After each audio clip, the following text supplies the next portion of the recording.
All right. Hello, Senior Home Business family. How you guys doing today? It's Wednesday, January 28, 2026. I cannot believe we're already in 2026. Brittany, it feels like it was 2010 just yesterday. That's how time flies. Even when you're having fun, it still flies. And even when you're not having fun, it probably flies. But today we're going to talk a little bit about why families don't trust senior placement agents. And we're going to tell you how to fix it, right? So some of this is just opinions. It's people's feelings about senior placement. And Brittany, where this all stems from is back in the day, and I say back in the day, about 5 years ago, I woke up one morning, looked at my Facebook, and one of my cousins decided to blast me on Facebook about being a senior placement agent, and anybody associated with this type business is operating a scam. And I'm like, what is he talking about? And he went on and on and on. I can't recall what he said, but it's just, whether it's his viewpoint about this his perception of this being a scam, which is totally not, you guys. But it's like he thinks basically any customer service oriented business that, like we talked about off the air, could be like Uber Eats or could be what else, Brittany? Like real estate could be in there. Any kind of service you're providing that somebody they could, if they would actually do it themselves, they wouldn't need you. And so, a couple of different things like that. So we're going to get into talking about maybe why families don't trust senior placement agents. Could be like my cousin, the way he thinks, or it could just be people in general. So we got number one of these. And again, we're going to talk about why trust breaks. And then after each one, we're going to talk about how to fix it. Okay. So number one, families feel rushed, even when they're not being rushed. And this is a key point to go over because this is why a lot of times why trust breaks, Brittany. Yeah, families feel like they might not have all the options or understand all the options out there, whether it's placement options, whether it's home health, home care. A lot of this is foreign language to families. So when we are talking to them as senior placement agents, they feel like they have to make a decision before they really understand the ins and outs of this entire industry. And honestly, sometimes they don't ever get the full understanding of everything. It's so much. So it's really important that, they feel comfortable. Absolutely. And then I think sometimes the recommendations come too quickly after the first contact. And it's really odd to think of it this way, but think of somebody calling you or you're calling them, you're getting on the phone, you're having this discovery call, and they're in this very traumatic situation. Mom had already fallen, went to the hospital. Now she's in skilled nursing. She's been there for 6 weeks, getting ready to be discharged. It's a very unfamiliar territory for them. And you're talking to them and you get into the conversation and you start giving out recommendations where mom should go, like too soon, like without hearing her full story. It's kind of weird. So you really wouldn't have a full understanding of all her ADLs. You wouldn't have a full understanding of all her behaviors. You're just kind of like, oh, I know this community down the street might be good. We could try that one out. And that's not how this business is, Brittany, right? So if we're going to fix that, Brittany, how do we fix that when families feeling rushed? I think it's really slow down. Don't rush the outcome. Don't rush the placement. So to your point, when you rush the recommendations without hearing them out, same thing. I think we always talk about next steps, but not pushing the next steps on them. So don't push from the first conversation, okay, this is my recommendations right off the bat, to, okay, let's deposit on this memory care because there's one room left in the same conversation. So just not putting the pressure on them to move. Like, I think that is a really hard thing, for emotional thing for families to even think about when they're calling you, even though they're calling you as the actual move. So don't talk about moving a bed into a community in the same sentence you gave 3 recommendations. Right, exactly. I mean, I would say kind of like this: reframe the urgency as clarity, not speed. So you don't want the client, the people you're talking to, usually the adult kids, you don't want them feeling like you're moving too fast. I mean, I get it when you get, but now when you have one client, this is easier said than done, right? When you got one client, it's easy because you got all day.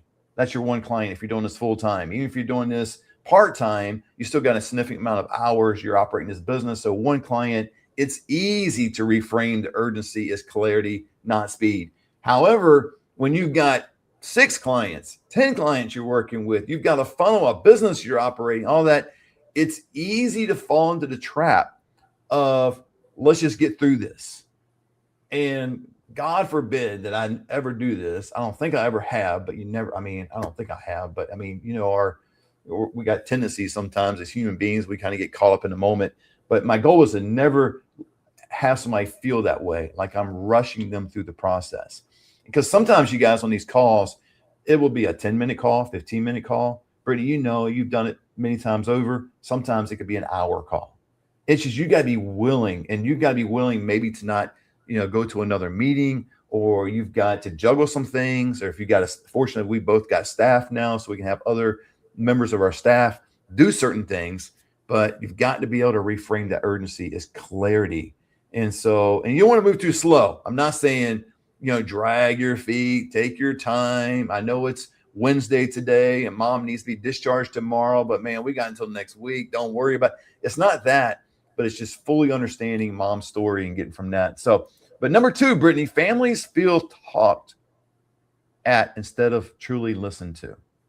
That is just, I get that piece there. I mean, we've all been in some form or fashion, whether it be sales or something, so we feel like we're talked to instead of listened to, right? So this is why trust breaks. Is that right? Yeah, I think a lot of agents ask really surface level questions. I definitely know very similar to the national companies. I hear these a lot. What's your budget? What's your location? Where is mom now? What kind of care do you think she needs? Instead of listening to their story.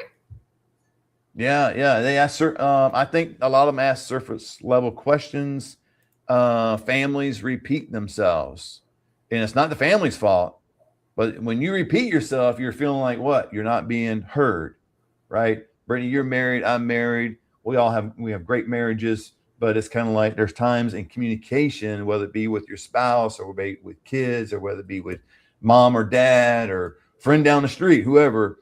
If you feel like you're not being heard, you're going to repeat yourself, because what's on your mind is extremely important, and you want to convey that to someone else. And in this situation, in placement, it is vital that you allow them to speak.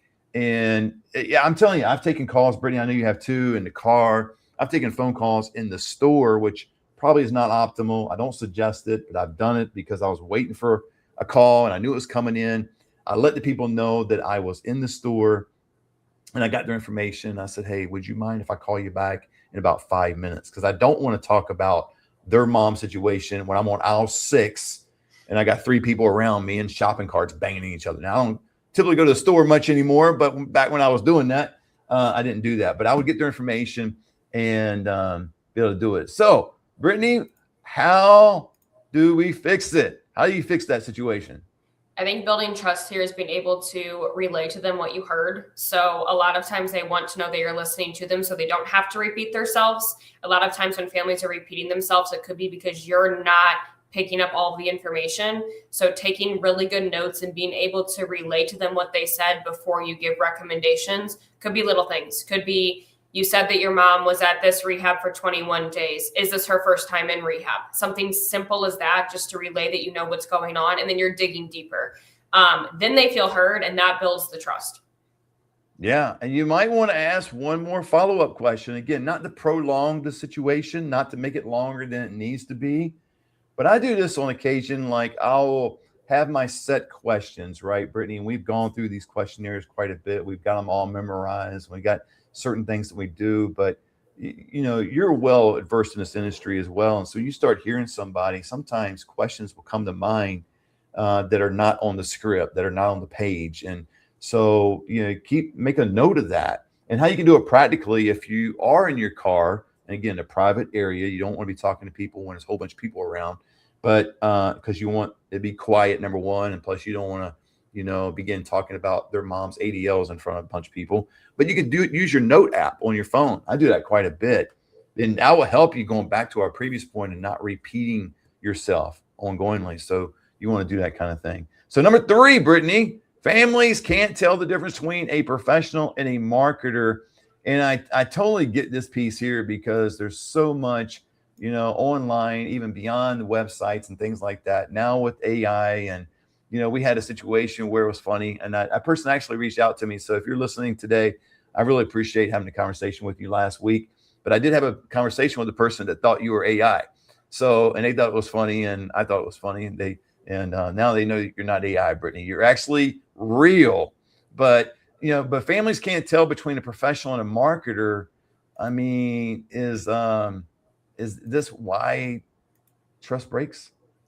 Yeah, I think a lot of times like salespeople or marketers use very like jargon words or overpolished words. They're perfect. Where in this industry, we always say we're more customer service than we are salespeople. So we want to portray that in every way between the way we talk, the way we present ourselves. If you're doing social media, so a lot of times I think people are way too like almost like teleprompter, like when they talk. So Right, like, right. in general, so I think that definitely breaks trust and just not having that warm and fuzzy feeling.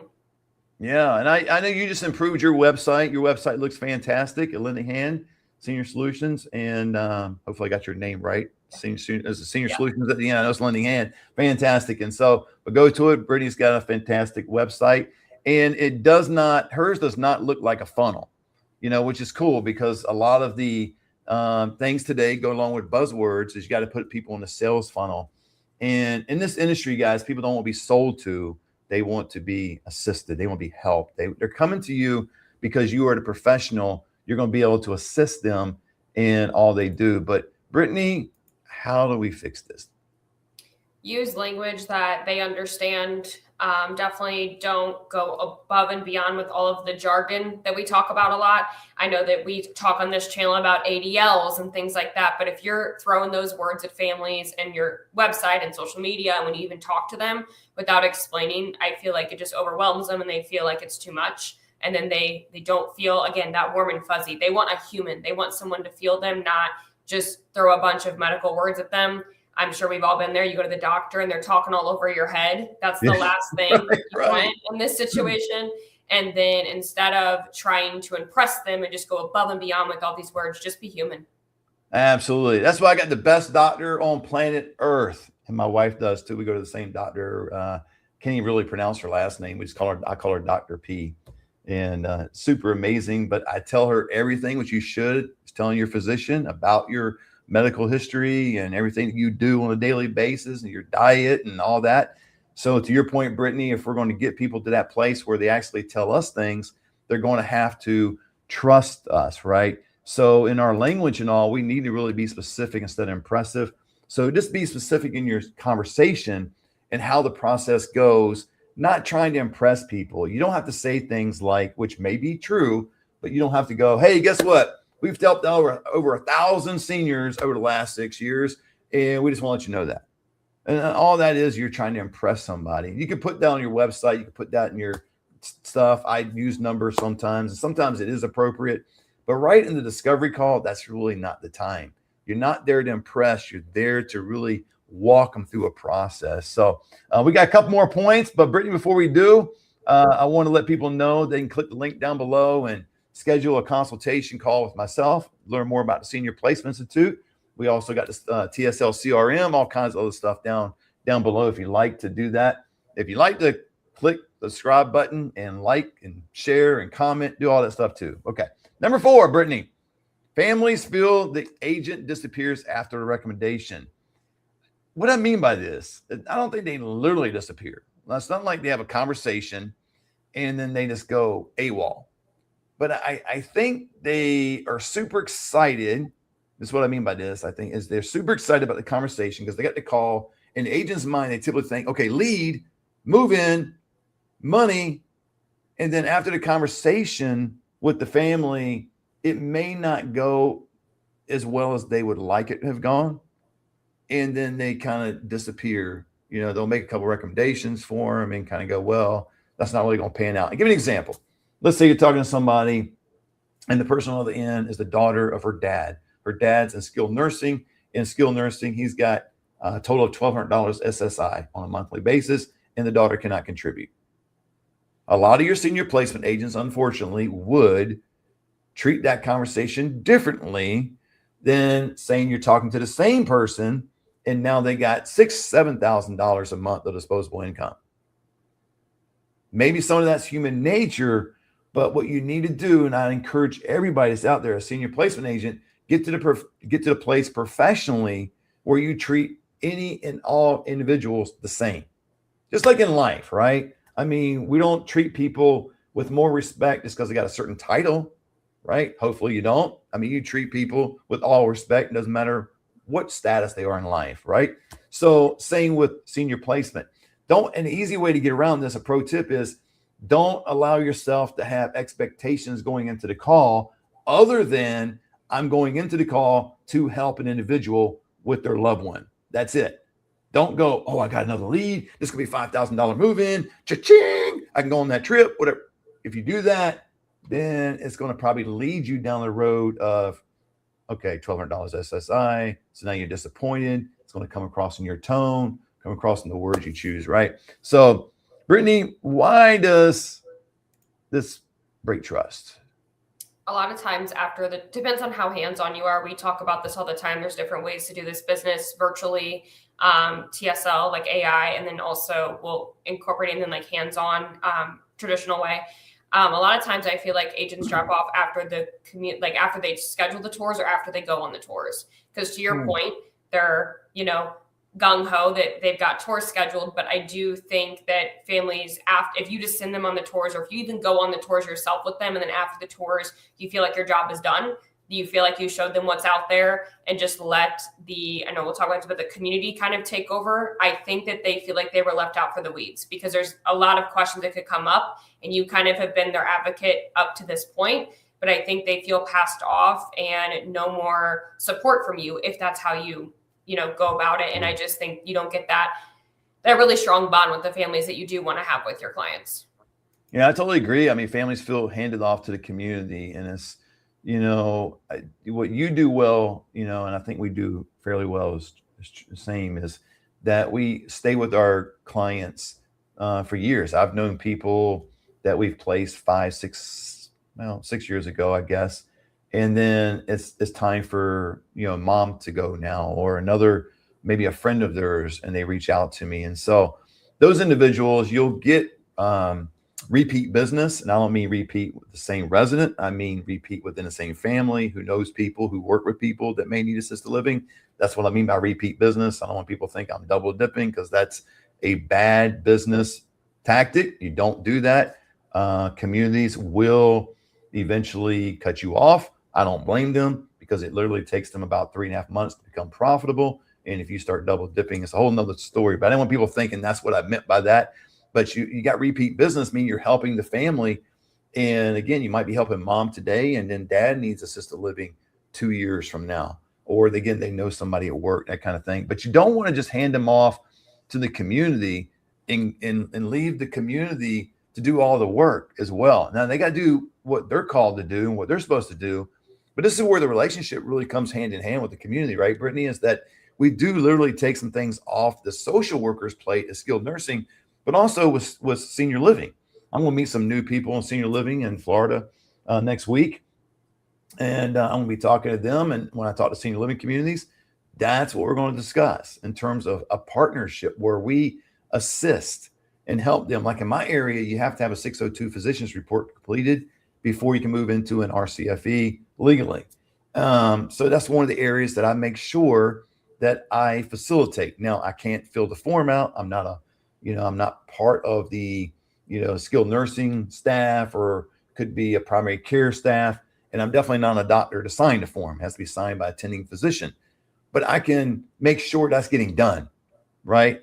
And so you do that kind of thing. So, got on there and just kind of like no follow-up unless something goes wrong. And I think that's sad. I mean, like, I know there's probably people that I have helped, I haven't followed up as well, truthfully, as I followed up with some. I can't sit here honestly before God and say every person I've helped, oh my gosh, I have followed through with them to a T.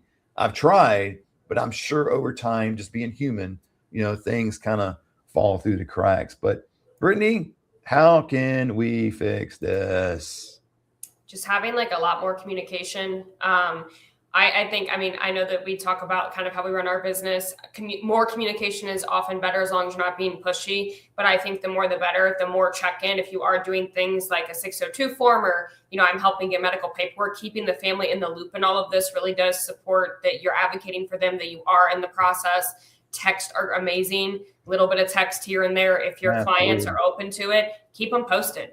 Like, let them know about things, check in before you go on the tour, text them the addresses of the tours, hey, I'll see you here at 10 o'clock. Or if you're not going with them, say, hey, just a reminder, you're meeting so-and-so at 10 a.m., walk through this door, ask for her at the front desk. I've started to do that a lot as well, is making sure that you're like letting them know where they're going, who they're meeting with, where the address is. Do those things so you don't just make recommendations and fall off. And, just really stay in touch with them. The more, the better. I do think this helps with the closing rate too. I think it will help your move-in ratio to tour ratio a lot. Families do have questions that come up, concerns that come up. I know you've done this, talk somebody off a ledge within 2 hours of moving their loved one. If we were not in touch with them, they might not have ever moved. So just keeping that really, really open communication with them, not to be annoying, not to be pest or pushy or next step all the time, but just keep in touch. Yeah. Yeah. And the fifth reason I believe that why families don't trust senior placement agents sometimes is families don't understand the value, and they assume that it's limited in some form or capacity. So, Brittany, why trust breaks? I think this is very common. A lot of them think they could do this on their own by just Googling. Yeah, right. No doubt. Right. Or a national company that's not an actual full placement agency or a lead generator. Should we say that's a different business model? But yeah. I really do think some families do think they could have Googled it. I luckily don't have that as much once we build the trust. I do think that on the front end, there's skeptical people out there who think they could have Googled it. Yeah. Yeah. And I think they also just don't see the behind the scenes work, in terms of, we got to process how we vet communities. And, and I would give you a pro tip. You guys, I'm going to tell you exactly all what you're going to need to know. Just the free content. You can schedule a consultation down below and get into the senior placements too, right? Brittany, and learn all that stuff. But what you don't want to do is just base everything on Google reviews. I can tell you that from experience. I'm not saying it's bad, it's taboo. You can't look at the Google reviews. They're all fabricated and made up. That's not true either. But you have to take it with a grain of salt, because I have known communities to fabricate those things and pay internal staff, maybe give them a gift card to Starbucks that they go in and give an elaborate full paragraph about their experience with the community, and just to, boost up their ratings, and all that stuff. So you guys get that. I ain't got to dumb it down where you guys don't know about this stuff, but you just want to make sure you vet the communities. And sometimes the families don't see that. Like, to your point, Brittany, they think they can Google it as long as they know where location is, because I mean, the 3 C's in placement that I look at a lot of times, is really upside down to what a family does. I give you the way the family looks at it. The three C's from the family's perspective: cost, convenience, care. What you should look at as a senior placement agent is you need to flip that and go care, convenience, cost. And then there's a lot of things we can talk about beyond the scope of this video, but people say, well, you got to think about cost. If you can't afford it, you can't afford it. There's some resources out. There's all kinds of things, but you need to start with the care piece first. Anyway, that's just a kind of going back. But Brittany, how do we fix it? How do we fix this piece? I think definitely, even to go back, more communication is going to build more of that trust, or more, they're seeing what you're doing more. So if you are doing things like a 602 form of medical, whatever, not being, again, pestering, but letting the family know where you're at in the process really does show them the value of using you. Not to brag about what you're doing or prove yourself, so to say, but more communication, they will see the work you're doing. I also think, instead of just recommending places, also telling them why you're not recommending places. Not to give them a list of, here's the 5 places I didn't recommend because of this. Usually this naturally comes up if the family starts asking you about places. I have this happen very often. Families will say, well, what about this community? And if you can answer a legitimate reason why you do not recommend that community, they see that you really did vet the communities, like Matt was saying.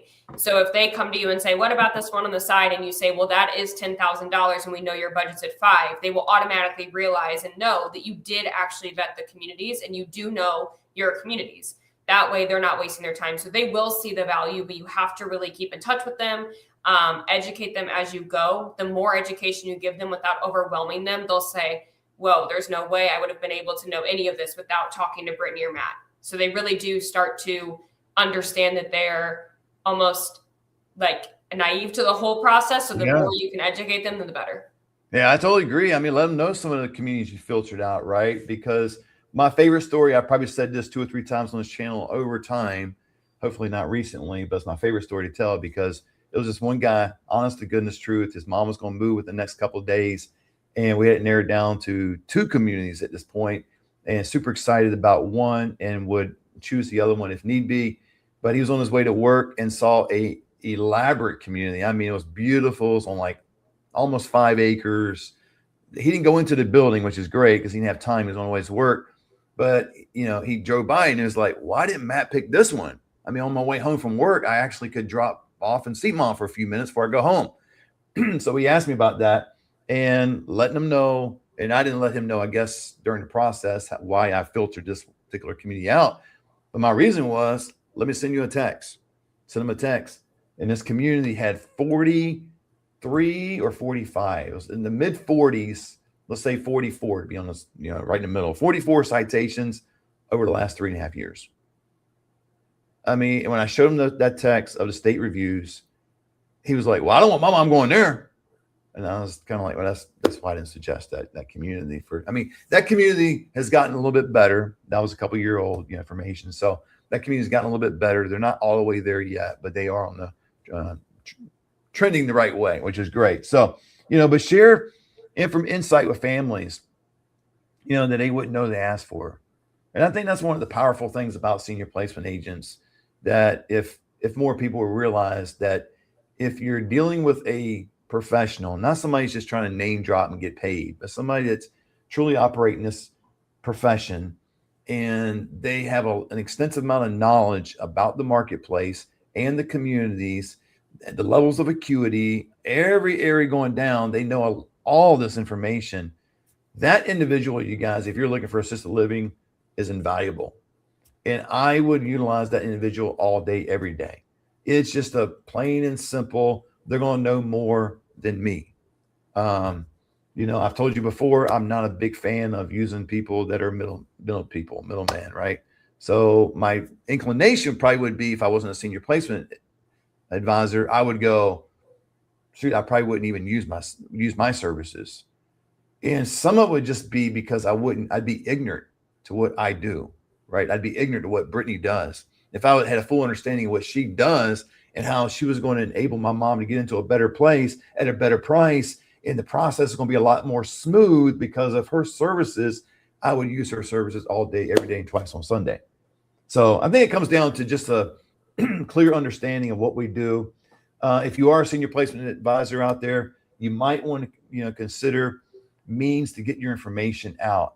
And let me give you some word of encouragement, because I got some students I know lately have been doing this, and I would discourage it because I used to do it. Is they're getting online now and just telling everything what their business does, and trying to sell. My name is my company's what we do, and call me, text me, whatever. And I'm seeing that sometimes, and I'm saying it's a bad approach, not because I'm some mighty senior placement agent out there, but I used to do it that way. And it didn't fare well at the very beginning. I mean, it was all about, Brittany, call me, text me, bam, bam, bam, bam, back and forth. Now I've taken a much different approach. Try to extend value. Try to, extend meaningful posts about the industry, things that are helpful, all this kind of thing. So anyway, Brittany, closing thoughts. Just, be, like we said, human, have the family, have the empathy, have the patience, and just being there for the right reasons, and they'll see that and they won't feel uncomfortable and the trust won't get broken. Absolutely. Let's rock and roll, you guys. Again, if you'll know more about this business and what we do, you can always click the links down below. There's a webinar. There's all kinds of stuff down there you can click. So we love to hear from you, or drop a comment. We'll try to get back to you as soon as we can. Until next time, God bless.